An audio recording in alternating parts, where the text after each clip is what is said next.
University of Ohio State. Pryor has a man wide open. Touchdown! I'm be going to University of Alabama. Julio Jones, he got a block, and he got a touchdown! In the high-powered and pressurized numbers game that is college football recruiting, schools elbow each other verbally, if not literally, to ingratiate themselves with the blue-chip high school players. I'll be attending the University of Washington. Our ESPN The Magazine poll of 50 elite high school players, young men hearing the pitches and promises from all the major schools, reveals much about the process. When asked what percentage of what they're told by college recruiters is a lie, the average was an astounding 61.5%. Broken tackle puts his hand on the grass and down the sideline. Newton got there, touchdown! In the wake of Cecil Newton's pay-for-play pitch for his son, Heisman winner and national champion Cam Newton, we posed the question, if you knew no one would ever find out, would you accept $50,000 from a recruiter? And even with the cloak of anonymity, more than 27% of these young men said yes, they would take a recruiter's cash. Winnick going deep down the sideline. Caught! Touchdown! So who does make the call for a young elite football player? War Eagle, baby. Among those we polled, more than two-thirds say they are on the same page with their parents over their college selection.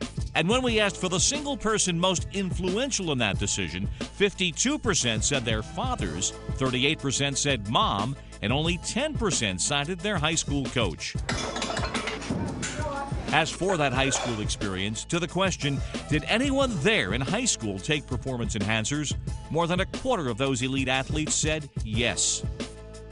When it came time to travel to universities for an official visit, 57% of these high school stars said drugs and alcohol were available to them on that visit. The NCAA is investigating the University of Tennessee's football recruiting practices, with a big part of the probe centering on the use of so-called recruiting hostesses. There's recruiting by coaches, and then there are recruiting hostesses. 63% of the players said they believe schools used hostesses to influence their decision. And of those, 70% of the players said the tactic simply did not work. Then we asked for names. There's Clowney. Wow! Who are the top recruits in the country? Nearly a quarter of the stars said it's Rock Hill, South Carolina defensive end Jadeveon Clowney. Second most selected, DeAnthony Thomas. DeAnthony Thomas towards the end zone. Touchdown!